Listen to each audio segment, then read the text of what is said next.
Welcome to this episode of The Unnoticed Entrepreneur. Today, I'm delighted to have Jotham Stein joining me all the way from Southern California. Jotham, welcome to the show. Thanks for having me on your show, Jim. And I should say I'm in Northern California since I live south of San Francisco, right near Silicon Valley. Although the Okay, well, geography person would say we're in mid-state of California, but here in California, say Northern California. okay, Northern California, and as long as you stay safe from all those fires. And you and I are going to talk about not only getting noticed like an entrepreneur, but how to protect yourself as an entrepreneur. And you've got a book, How to Negotiate Like a CEO. So, Jotham, tell us, how can an entrepreneur protect themselves so they get to keep the company that they're building? So the first thing they need to know is the language of investors or who they're doing contracting with. So they have full information. And what I find is many entrepreneurs don't have that information. They're wonderful at what they're doing, what they're creating, and they're 100% focused on what they're creating, but they don't understand the language as, let's say, investors. Or if they're starting out with co-founders, what they need in their contracts to protect themselves going forward so they don't get forced out of their own company. And the next question is who they're talking about. Are they talking about protecting themselves against an angel investor or with respect to a co-founder or like a institutional investor, a venture capitalist or private equity individual? Each of those people, you need to know the language that they use and what their interests are and what they want to do to put themselves in a position of being able to have control over you, the founder. And you don't want that. So you need to know what their interests are so you can negotiate and have a contract, which I call a professional prenuptial agreement, to protect you, the founder, so you stay in control of your company. Well, so you make a really interesting point here that as an entrepreneur, you think about, raising money as being liberating, but actually, Jotham, you're raising the specter of some sort of danger that you're building a company for someone else. So let's go through some of the elements of that prenup that you've mentioned, if we can, to start with. So the first thing you have to do is you're going to get an LOI at some point as an entrepreneur, a letter of intent typically. And one of the things that you need to know about is how many board seats does your investor want? Because your company typically is controlled by the number of board members. You want to keep those board members under your control. And the investor at some point wants to take control of the board because once he or she takes control of the board as an investor, they can then fire you as the founder. So that's the first thing you need to know. Second is you need to know what capital are you giving up? What percentage of the company are you giving up? Third, are there going to be liquidation preferences? That's a fancy term for what the investors take back if they sell your company or your company exits before you get anything. And then the relationships you have with your own company. You probably want to put in place a strong employment agreement for yourself, the founder, even though you're running the company and control the board, because at some point, if you lose control or something goes wrong, you want to have a clean exit where you protect your equity. So you have all your equity when you leave, and also you get severance or separation pay so you can transition to the next thing in your life, which could be working for another company, could be starting a new company, whatever it is. And all of those things you need to know, and they all have language. They have words behind them, and they have contracts behind them. So, Jotham, you've introduced a whole new dictionary of vocabulary there. I know it's context sensitive and every deal is different, but there must be some sort of key takeaway tips that I know you've got in your book, which we will, of course, put in the show notes. But can you give us some top line things that entrepreneurs, people like myself, should really be thinking about before they go into a deal? Sure, protecting your control over the company. So that's typically the board of directors. The investors want to take as many board seats as they can because once they get control of the board, they can kick you out or do what they want. They don't have to listen to you as the founder as they're building the company. If you want to do X, investors want to do Y. The board says we're doing Y, you lose. The board says we're kicking you out, you lose. So that's number one. Number two is protecting your equity. Equity is another word for stock or stock options, restricted stock. So in the United States, most individuals, if they're in a C Corp, they have common stock. You guys in the UK call it ordinary shares. I think that's the same in Australia, ordinary shares and different places in the world. It's the same though. Investors, when they put in money, you have to be concerned with what they call liquidation preferences. So using $1 million as an example, investor puts in $1 million. They often say the contracts that you have to read, because you have to read all the contracts, they could say, we get the first million off the top. And no matter what you sell the company for, what you do, we get a first million. That's what it might say. But what happens if the contract says, well, we want double participating or double participating preferred as an example. And so they get two times they get 2 million off the top, and so forth. So if you raise a lot of money and your company isn't doing so well, you need to protect yourself against these liquidation preferences. Third, you should have an employment agreement with your own company. Even though you're the founder, even though it's your company, you have various relationships with your company. One is an employment relationship, another is an officer of the company, a third is a board member. And so you should have an employment relationship with the company that sets out all your protections. And so, for example, equity protections is one I was describing before. The founder or the entrepreneur, when they put that $1 million in, or whatever it is, 5 million, 10 million, they say to you, okay, well, you have to have skin in the game. Let's take your shares and start revesting them, meaning you have to work over time for those shares. And let's say 4 years, they say, we're taking back all your shares and we're going to vest them over 4 years. Well, what happens if you get fired after 2 years? You lose half your equity that you just had as a founder. But if you have an employment agreement in place that says, okay, if you fire me for any reason or no reason except for cause, and you strictly define cause, I keep all my equity. The fancy term for that is accelerating your equity. Then you're okay, at least to the extent that you have what you started out with. So those things are all important. There are many others that I discuss in the book. I could go on and on for hours about this, but first of all, you need to know what it is you need to protect yourself against, which unfortunately entrepreneurs don't until they've been mistreated, or, to use the California colloquial, screwed once before, and then they don't let it happen again. That's why my book describes all of these things, that you should know the language. And then after you know what it is, you need to be able to talk about it. And if you have any leverage at all, then even if it's outside your personal comfort zone, you have to enter into contracts, negotiate, bring up the terms, socialize the terms, negotiate the contract, and then sign a contract with your investors, your board, your company, to protect yourself. Right. So that's fascinating. So all of this protection work, is this done before the negotiation around pricing, or is it done, after the money's come into the company, Jotham? Give us some ideas as well, because it seems as though many entrepreneurs, myself included, I raised money from a VC back in 1998 in Singapore. I was frankly, so desperate for the cash that some of these terms, I'm sure I was guilty of not certainly reading or understanding fully. So at what stage in the negotiation should these be taken seriously? So I'll just step back and say, not everybody can negotiate because they have no leverage. They're so desperate for cash that they'll give up everything, including their own company. And the key of reading my book and understanding all the language is, listen, if you have no leverage, at least you go in with your eyes wide open. And if you have multiple investors and no leverage, you try to pick the one that'll do the best for you. Because I can tell you, many times investors invest knowing that they're going to get rid of a founder or a management team. But going back to the question, so there's a difference of opinion I have sometimes with my colleagues. I believe that when you start out with your company, when you found it, you should enter into these protective agreements, even though you're voting as the only member of the company, or, in control of the company, you're voting on your own agreements to protect yourself, both your equity as well as your severance. Because I believe you're stronger when you, say, do a Series A round of investing or a Series B round of investing with institutional investors. You can always negotiate off what you have. And I believe it's much more difficult to negotiate, just as a sort of psychological business matter, once an investor comes in with an LOI and then you're putting in place your protective agreements. Now, for the most part. Now, I have to say, I have colleagues who believe just the opposite. Don't waste your time in the beginning when you control the company. When you get a sophisticated institutional investor, then you start negotiating and they understand. I just have a difference of opinion. It's strong. But, sometimes with entrepreneurs, I have my colleagues speak to that as well. So they get to hear both sides of the spectrum and they can decide for themselves.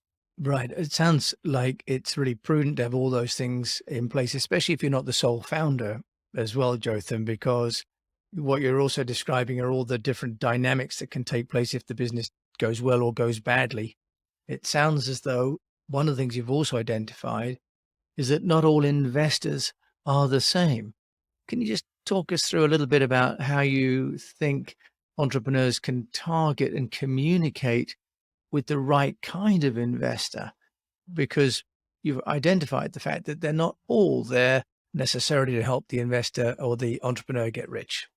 That's very true. It really is context dependent. So, in other words, in multiple sort of different layers. Are you going out to raise for venture capitalists, for example? Well, let's start from the beginning. Friends and family are usually the easiest investors to work with. Also, angel investors are often the easiest to work with because they're not looking to control your company and they're early on. Friends and family often trust you as an individual, so you're not so worried. You should have contracts in place. You should have protected yourself, but that level, you don't need to be so worried. Typically, this is all general, right? Every context is different. And there are many people that have been stabbed in the back by their brother or sister or the person who stood up at the wedding. So generally speaking, early round investors aren't going to get control because they're not going to buy enough of your company to do that. But once you start with institutional investors, so it's really context dependent. Are we talking about venture capitalists? Well, if you are, you better do your due diligence. There are certain venture capitalists that are known to meddle. They're known to fire founders with, immediately or very quickly. There are others that believe in management teams, just their philosophy of investing, and they have no interest in removing people. They want the management team, and that's what they're buying into.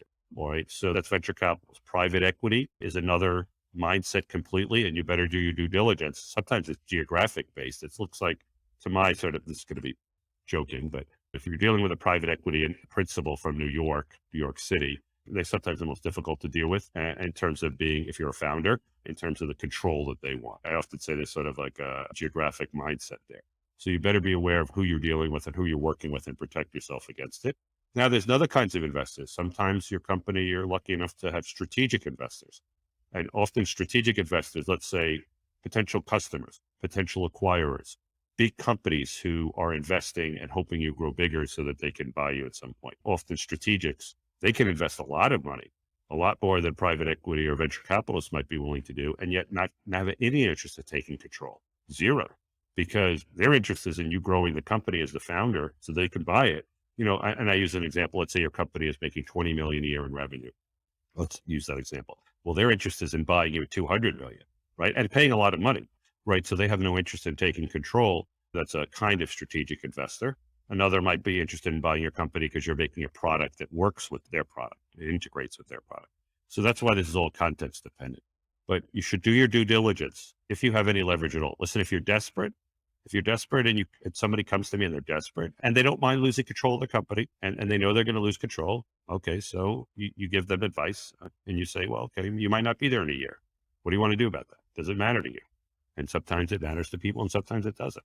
And so everybody's different and the investors are different. Yeah, but the consistent point, though, that you're making, Jotham, really well is that no matter who you are or where you're at, you must be protected along the way. But entrepreneurs often are great at starting businesses and then at some stage will exit and maybe transition to a corporate, will run that within their bigger conglomerate, or the sort of career managers will come in. What's your experience about how the exiting entrepreneur can protect themselves as they seek to start to exit so that it's not, being pushed, they're jumping and they've got the full parachute? That depends. So we're talking about many entrepreneurs don't want to leave their company. So the entrepreneurs are different. So it's their baby. They started their company. They have no interest in exiting and they get forced out. And sometimes to the detriment of the company and all the shareholders, they lose out, but sometimes to the betterment of the company, because being an entrepreneur and starting a company is completely different from the skill set is completely different from managing that company. Now, some entrepreneurs are great at both, but often are not. So I want to give that as a background. Frankly, some of those professional managers you talk about, the NBAs of the world, they're great at managing companies. They can't start anything, right? That's not their skill set. But if you're talking about a shrewd shrewd entrepreneur, many who've done it before, and they're like, okay, I'm good at starting companies. I can't manage them. I don't want to manage them. Those kinds of entrepreneurs who then want to go start another company, call them serial entrepreneurs, of which there are many in the world and are many successful. And they don't have the ego that they have to run their own company. They're like, no, let somebody else run it. I'll do really well. I'll make the money because I own the stock in the company. Let me run the next company so somebody else can run it. That's a mindset, not shared by all entrepreneurs. But those people, to protect themselves in the back end, they have equity, which is their power in the company, that may stay on the board, which they often hope to do, sometimes as chairman, sometimes otherwise, to give their knowledge that they have and direction that they have. And sometimes they don't stay on the board. They just keep their equity. And for them, equity meaning their stock. So for them, what they want to do is control the dilution. They don't want to be diluted out of their own company. And so there are multiple sort of ways to do that, contracting and otherwise. And there's a lot of business.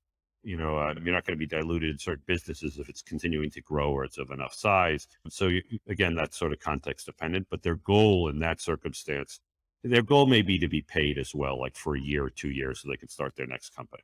So they negotiate a back end separation agreement if they haven't done it on the front end. Or if they have an employment agreement, they go and they talk with the board and they say, it's time for me to move on. Why don't you just pay me out on my contract that I put in place 2 or 3 or 4 years ago? And they keep their equity, which is the key part for them. And then sometimes something else is important as well. They've negotiated. It's not always just equity and medical payments in the United States and separation pay. There could be other things that are important. And then they move on. And so those are usually friendly transactions because the investors know that this entrepreneur wants to move on, right? If there are investors, or the entrepreneur may be bringing in a professional management team. So to run the company to the next stage. Right. And then that's ideal, isn't it? A sort of a managed exit. Now, Jotham, you yourself are an entrepreneur. You've run your own business for over 25 years. I know now you have more business than you can manage, and you've got your successful book. But how did you start? I think you've got a lovely story that you're going to share about how you got noticed at the beginning of your entrepreneurial life. So at the beginning of building my law firm, I remember I'm in Silicon Valley. Now we have offices across the country. But I started out in Silicon Valley, and I quickly recognized that there were all these entrepreneurs out there that weren't protected and didn't know the questions to ask, and were frankly being cheated over and over again, forced out of their own company. So I ran an ad in starting out, I didn't have so much money, but I ran an ad in a magazine. I'm not sure how many magazines there are. It's called The Red Herring. And I was lucky I was able to run a 1/4-page ad in this magazine. I saved my money and ran it a number of months. I talk about it in the book. And I was lucky because the magazine, it was called The Red Herring, and it was probably distribution was from like San Francisco in the north to San Jose in the south. That's Silicon Valley. And the ad said, even CEOs get fired, and listed my name and the school that I went to. And I was stunned by the number of entrepreneurs that called. And the return on that ad was amazing. And because I discovered that people, first of all, they didn't know who to talk to when they were being forced out of the company, or they were afraid to talk to their friends. They were afraid to talk to their colleagues. And so they called me up, and I heard from every level, from entry level sort of employees, because we represent everybody, all the way up to founders of companies and CEOs of companies. So would call me off of that ad. And that really got me going. I talk about it in the book. And then on the back end, at the end of the book, I talk about reincarnating yourself if you do get forced out. And one of the things I say is you are not alone. So I hope that all your listeners will buy the book so that they have the knowledge in the beginning. But if they don't, if they get forced out of their own company, there are so many founders who have been forced out of their own company and have come back successfully to start a new company. And they just do it without losing control. I have multiple clients who now we even represent their companies because we help them exit. And they're like, put the contracts in place that won't let me lose control of my next company. So the ad was for all those people who didn't know how to talk and didn't realize that their own colleagues might be having problems, their own friends, their own fellow entrepreneurs. Many of them have problems, but nobody likes to talk about it. And so on the back end, if it happens to you, realize you are not alone. Nobody likes to be forced out of their own company. That's a horrible, horrible experience. It's terrible from many different perspectives, psychologically, emotionally, family-wise, business-wise, financially, but you can reincarnate yourself and come back strong, starting a new company. And I often get calls from happy clients 6 months later saying, and I talk about this in the book, this is the best thing that ever happened to me was I got forced out because I had set myself up poorly with investors or board members or whatever. And now I'm much happier and it won't happen again to me. Jotham Stein, joining me from, I think you said, the middle part of California. Your book, which is How to Negotiate Like a CEO, is available in all reputable bookstores, I'm sure. And you can go to Amazon.com, and from Amazon.com, for sure, you can either buy the paperback and have it delivered to you. I think if you're a member of Prime, at least in the States, they'll do it the next day or 2 days later. Or you can download the Kindle version, which is their electronic version, just from the Amazon website. Jotham, thank you so much for sharing just a slight amount of the vast knowledge and wisdom that you've got with me today and my fellow unearnest entrepreneurs. Jotham Stein joining me from California. Thank you so much. Thank you so much for having me on your show, Jim. You've been listening to Jotham Stein, and I will, of course, put all of his details in the show notes. And as always, if you like the show, do please share it and review it. And that all really helps. And we'll look forward to meeting you on the next show.